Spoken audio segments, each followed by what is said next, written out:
बिस्मिल्लाहिर्रहमानिर्रहीम। अस्सलाम वालेकुम। इन्फो टीवी में आपको खुश आमदीद। आज 3 जून 2026 रोज़ सऊदी अरब की ताज़ा तरीन खबरों के साथ मैं हूँ वसीम। सऊदी अरब की हर माह बदलती हुई सूरत हाल और बदलती हुई खबरों पर नजर रखने के लिए आप इन्फो टीवी को सब्सक्राइब कर लीजिए, बेल आइकन को प्रेस कीजिएगा। आज के न्यूज़ बुलेटिन को मुकम्मल देखें। शुरू करते हैं पहली खबर के साथ। पाकिस्तान में भाई के कत्ल और भाभी के अगवा में मुलव्वस जो है तमाम मुल्ज़मान की गिरफ्तारी का तालबा और जो मुलज़म हैं वो सऊदी अरब फ़रार हो गए।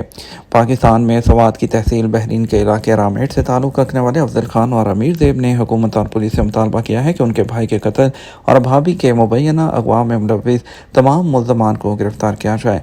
उन्होंने कहा उनके घर पर हमला किया गया और फायरिंग करके उनके जो भाई हैं उनको जो है वो शहीद किया गया। उनका कहना था इसी तनाज़े के बुनियाद पर उनके ख़ानदान को निशाना बनाया गया। उन्होंने बताया कि पुलिस ने अभी तक मुल्ज़मान को गिरफ्तार नहीं किया है और उनके मुताबिक 2 मुल्ज़मान सऊदी अरब फ़रार हो चुके हैं, जबकि बाकी आज़ाद घूम रहे हैं। उन्हें इंसाफ फराहम किया जाए और मुल्ज़मान को फौरी तौर पर गिरफ्तार किया जाए। उन्होंने अपील की है कि उनके इलाके के जो लोग भी सऊदी अरब में मौजूद हैं, अगर वो इन मुल्ज़मों के बारे में उनको कोई इन्फॉर्मेशन हो तो वो भी पुलिस को पाकिस्तान में कॉल करके आगाह करें। मोतियों की तलाश और माहीगिरी जज़ान में नस्ल दर नस्ल मुंतकिल होने वाली समुद्री मेरास। सऊदी अरब में जज़ान का समुद्री विरसा मुकामी सकाफत शनाख्त और अहम तरीन अनासर में शामिल है जो बहरा अहमर के साहली इलाकों में इंसान और समुद्र के माबैन सदियों पर मुहित गहरे ताल्लुक़ का अक्स है। सऊदी खबर एजेंसी के मुताबिक जज़ान रीजन में मुकामी आबादी की ज़िंदगी माहीगिरी, कश्ती साजी और मछली की तजारत से वाबस्ता है। वक्त गुजरने के साथ साथ ये सरगर्मियाँ एक ऐसे सकाफती विरसे की शक्ल इख्तियार कर गई हैं जो साहली ज़िंदगी और उससे वाबस्ता रवायती अलूम और तजर्बात की नुमाइंदगी करता है। माहीगिरी इस इलाके के कदीम तरीन पेशों में से एक है। जज़ान के मुकामी बाशिंदे हाथ से बने हुए जालों और छोटी लकड़ी की कश्तियों जैसे सादा और रवायती अशिया इस्तेमाल करते हुए रोज़ाना समुद्र का रुख करते हैं ताकि रोज़गार और समुद्री वसाइल से फ़ायदा उठाया जा सके। सऊदी रिज़र्व में 100 साल बाद इंतहाई नायाब जानवर की पैदाइश। जंगली हयात के तहफ़्फ़ुज़ के लिए की जाने वाली काविशों से सऊदी रिज़र्व में तकरीबन 100 साल बाद इंतहाई नायाब जानवर ओनिजर गोरखर या एशियाई जंगली गधे की पहली पैदाइश हुई है। सऊदी खबर एजेंसी SPA के मुताबिक नायाब जानवर की पैदाइश 1 सदी से ज़ायद अरसे से जज़ीरा नुमा अरब के सहराओं से गायब होने वाली नस्ल जो है उसकी वापसी है। शहज़ादा मोहम्मद बिन जो सलमान हैं उन्होंने रॉयल रिज़र्व में नायाब जानवर की पैदाइश जज़ीरा नुमा अरब में फ़ितरी हयात की जो बहाली है और प्रोग्राम के तहत हुई है, जिसका मकसद 23 मुकामी नस्लों को उनकी तारीखी और कुदरती मस्कन जो है उसमें दोबारा आबाद करना है। अमेरिका और ईरान की महदूद झड़पें, आलमी मंडी में अफरा तफरी फैल गई, तेल 8% महंगा। आलमी मालियाती निज़ाम इस वक्त शदीद उतार चढ़ाव जो है उसकी ज़द में आया जब तवानाई की कीमतें जो हैं वो बताने वाले लाइव टिकर्स जो है वो गहरे सुर्ख रंग में बदल गए। ये सूरत हाल जो है इंतहाई अहम रही और आपने हुर्मत में अमेरिका और ईरान के दरमियान होने वाले टारगेटेड फौजी झड़पों पर कमोडिटी ट्रेडर्स के शदीद और फौरी रद्द-ए-अमल को जाहिर करती है। अमरीकी मार्केट में खौफ व हरास के बायस होने वाली खरीदारी इससे भी ज़्यादा नुमायाँ थी, जहाँ वेस्ट टेक्सास इंटरमीडिएट खाम तेल की कीमत में 7.80% का इजाफा देखा गया। उसके बाद WTI की कीमत $6.81 बढ़कर $94.17 फ़ी बैरल तक पहुंच गई है। तजियाकारों का कहना है कि अमरीकी खाम तेल पर भारी प्रीमियम इस बात को जाहिर करता है कि आलमी खरीदार शदीद इज़्तिराब के आलम में मशरिक़ वस्ता से बाहर मुतबादिल सप्लाई लाइन्स को महफूज बनाने की कोशिश कर रहे हैं। शाही मेहमानों का मदीना मुनव्वरा में King Fahd Quran printing complex का दौरा। ज़ियाफ़ुर रहमान ख़ादम हरम शरफ़ैन प्रोग्राम बराए हज और उम्रा के मेहमानों ने सकाफ़ती प्रोग्राम के एक हिस्से के तौर पर मदीना मुनव्वरा में किंग फहद जो कुरान कॉम्प्लेक्स है उसमें प्रिंटिंग कॉम्प्लेक्स का दौरा किया। सरकारी खबर एजेंसी SPA के मुताबिक इस साल पाकिस्तान, इंडिया समेत 104 ममालिक से 2,500 अफराद ने जो शाही ज़ियाफ़त है उसमें फ़रीज़ा हज अदा किया है और शाही मेहमानों को प्रिंटिंग कॉम्प्लेक्स की जामे कोशिशों से मुतारिफ़ कराया गया जो कुरान करीम की खिदमत के लिए की जा रही हैं, जिसमें तबात, अशात, तर्जमा और आलमी सतह पर मुसलमानों में तकसीम शामिल है। मेहमानों ने एक प्रेजेंटेशन में शिरकत की जिसमें किंग फहद जो कॉम्प्लेक्स है उसकी तारीख और कुरान करीम की खिदमत के हवाले से नुमायाँ कामयाबियों को उजागर किया गया। 12 साल से कम उम्र के बच्चों को साइकिल किराए पर ना दी जाए। सऊदी पब्लिक प्रोसिक्यूशन ने कहा है कि 12 साल से कम उम्र के बच्चों को साइकिल किराए पर ना दी जाए। पब्लिक प्रोसिक्यूशन ने तवज्जो दिलाई कि बच्चों को ऐसी तफरीहाती सरगर्मियों में शरीक करना जिनसे उनकी सेहत और सलामती को खतरा हो मना है।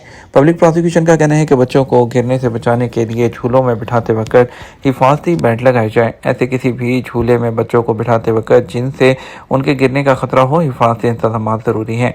पब्लिक प्रोसिक्यूशन ने कहा कि बच्चों को उनकी उम्र के लिहाज से ही झूलों से लुत्फ उठाने का मौका दिया जाए। सऊदीज़ेशन प्रोग्राम प्राइवेट सेक्टर में इंतजामी मुआवनत के मज़ीद 69 पेशे शामिल। सऊदी वज़ारत अफरादी क़ुव्वत ने सऊदीज़ेशन प्रोग्राम को प्राइवेट सेक्टर में जो एडमिनिस्ट्रेटिव सपोर्ट है उसके शोबों तक वसअत दी है और मज़ीद 69 पेशों को सऊदीज़ेशन की लिस्ट में शामिल किया है। जिन पेशों को सऊदीज़ेशन की लिस्ट में अपडेट किया गया है उनके मुलाजमीन भी 100% सऊदी शहरी होंगे और सऊदीज़ेशन के हवाले से किए गए इक़दाम वज़ारत की उन कोशिशों का हिस्सा है जिनका मकसद कौमी अफरादी क़ुव्वत की लेबर मार्केट में शमूलियत को फ़रोग़ देना है और सऊदी अरब के मर्द व ख़वातीन के लिए पुरकशिश रोज़गार के मौक़े फ़राहम करना है। नई तरमीम के तहत सेक्रेटरी तहरीर व किताबत, तर्जमा, डाटा एंट्री और इंतज़ामी अमूर में मुआवनत के जो शोबे हैं वो इसमें शामिल हैं। ये फ़ैसला उन तमाम इदारों पर लागू होगा जहाँ कम अज़ कम एक मुलाजिम काम कर रहा हो। अफरादी क़ुव्वत की वेबसाइट के मुताबिक जिन 69 पेशों में 100% सऊदीज़ेशन की गई है उनमें cyber security, human resource manager, admin, administration जो इन्वेस्टिगेशन मैनेजर है और compensation manager, protocol manager, labour committee का रुकन, लेबर तफ्तीशी एहलकार, पब्लिक रिलेशन ऑफिसर, पीआर यानी कि पब्लिक रिलेशन स्पेशलिस्ट, कॉन्फ्रेंस और तकरीबात का ऑर्गेनाइज़र, ट्रांसलेटर की मुख्तलिफ कैटेगरीज, पर्सनल जो निजी गार्ड है, security guard, store keeper, hotel receptionist, data entry clerk, short hand, hospital receptionist, complain करने वाले custom clearing agent, cashier, director labour affair वगैरह, ये तमाम पेशे इसमें शामिल है। और बाद पेशों में 100% सऊदीज़ेशन के लिए 6 माह की इजाफी मोहलत भी दी गई है जिनका आगाज़ कानून के इजरा से किया गया है और उनमें इशारों की ज़ुबान, सिक्योरिटी कैमरा मॉनिटर, गोदाम entry clerk, cargo entry clerk, receptionist और इसके अलावा इस्तकबालिया क्लर्क, ज़ाती इदारती अमूर के जो मुआवन हैं, प्रूफ रीडर, रिक्रूटिंग स्पेशलिस्ट और निगरान अफरादी क़ुव्वत और दीगर शामिल हैं। वज़ारत ने अपनी वेबसाइट पर ताज़ा तरीन अपडेट और गाइड बुक भी जारी की है जिसमें नए पेशों की तफसीलात और उन पर अमल दरामद के तरीक़ाकार की भी वजाहत की गई है। वज़ारत ने प्राइवेट शोबे को फ़ैसले पर सख्ती से अमल दरामद करने की हदायत की है ताकि खिलाफ वर्जी की सूरत में आयद की जाने वाली कानूनी सज़ाओं से बचा जा सके। यूएई का वर्चुअल वर्क वीज़ा गैर मुल्की कैसे हासिल कर सकते हैं? यूएई ने पहली मरतबा गैर मुल्कियों के लिए वर्चुअल वर्क वीज़े की जो सहूलत है फराहम की है। इस नौइयत का इकामा ऐसे गैर मुल्कियों को जारी किया जाता है जो अमारात में रहते हुए बैरून मुल्क से भी ऑनलाइन काम कर सकते हैं। गैर मुल्कियों को जारी किया जाने वाला वर्चुअल इकामा 1 साल के लिए वैलिड होगा। इस दौरान वो यूएई में रहते हुए किसी भी मुल्क से ऑनलाइन काम कर सकते हैं। डिजिटल हुकूमत का कहना है कि वर्चुअल वर्क परमिट या इकामा जारी करने का मकसद गैर मामूली सलाहियत के हामिल अफराद की पेशा वाराना खिदमत से इस्तेफादा करना है जिससे न सिर्फ कौमी मौशत पर बेहतर असरात मुरतब होंगे बल्कि ऑनलाइन सर्विसेज के मैदान में भी अफरादी क़ुव्वत में इजाफा होगा। डिजिटल हुकूमत का वर्चुअल इकामा मनसूबा दुनिया भर से माहिरीन और बेहतरीन सलाहियत के हामिल अफराद को यह मौका फराहम कर रही है जो किसी भी पेशे में महारत रखते हों और वो दुबई में रहते हुए अपने साबका पेशा पर भी काम जारी रख सकेंगे। ऐसे लोगों को यह भी फ़ायदा होगा कि वो बैक वक़्त अपने मुल्क और अमारात में रहते हुए काम कर सकेंगे। वर्चुअल इकामा 1 साल के लिए जारी होगा जिसमें तोसी करवा सकते हैं। दरख्वास्त देने वाले के लिए लाजमी है कि उसके पास वैलिड पासपोर्ट हो जिसकी एक्सपायरी 6 माह से कम ना हो। इसके अलावा दरख्वास्त के वक़्त वो दुबई में क़याम की मुद्दत के बराबर मेडिकल इंश्योरेंस भी हासिल करे। अगर दरख्वास्त देने वाला किसी कंपनी या इदारा में मुलाजिम है तो उसे इस बात का सबूत देना होगा कि काम की नौइयत 1 साल का मुलाजमत का मुआहदा, पे स्लिप, तनख्वाह जो हासिल कर रहा है उसकी हद $5,000 जो डॉलर है उससे किसी सूरत कम ना हो। 3 माह की बैंक स्टेटमेंट भी जमा करवाना होगी। वर्चुअल इकामा हासिल करने के ख्वाहिशमंद अगर कंपनी के मालिक हों तो उन्हें कंपनी की मलकियत के बारे में सबूत पेश करना होगा जिसमें यह भी वाज़ेह हो कि उनकी माहाना आमदनी $5,000 से किसी सूरत कम ना हो। प्रोग्राम के तहत आने वाले दुबई में तमाम सहूलतें हासिल कर सकते हैं जिनमें बैंक अकाउंट खोलना, टेली कम्युनिकेशन खदमात का हसूल और तालीम वगैरह शामिल है। वर्चुअल इकामा के लिए दरख्वास्त डिजिटल हुकूमत के पोर्टल उस पर अपलोड की जा सकती है। मदीना मुनव्वरा में हाजी सऊदी खिदमात और मेहमान नवाजी के मोतरफ। دنیا بھر سے آنے والے حاجی فریضہ کی ادائیگی کے بعد مدینہ منورہ کی پرسکون فضاؤں اور روحانی ماحول میں شہر مقدس میں موجود ہیں۔ حاجی اپنا بیشتر وقت مسجد نبوی میں گزار رہے ہیں۔ مسجد نبوی کے اندرونی اور بیرونی صحن لاکھوں فرزندان اسلام سے بھرے ہوئے ہیں جو وہاں 5 وقت کی نماز کرنے آتے ہیں۔ مختلف ملکوں سے آنے والے حاجی شہر مقدس میں موجود مختلف تاریخی مساجد اور مقامات کی زیارت کر رہے ہیں۔ یہ تمہارا اب تک کا نیوز بلیٹن۔ آپ مزید اور اہم خبروں کے لیے ہمارا شام 6 بجے کا نیوز بلیٹن دیکھ سکتے ہیں۔ اس کے ساتھ ہم آپ سے اجازت چاہیں گے، ویڈیو کو لائک اور شیئر کیجیے گا۔ آپ کی قیمتی وقت کا شکریہ، اپنا خیال رکھیے گا۔ السلام علیکم۔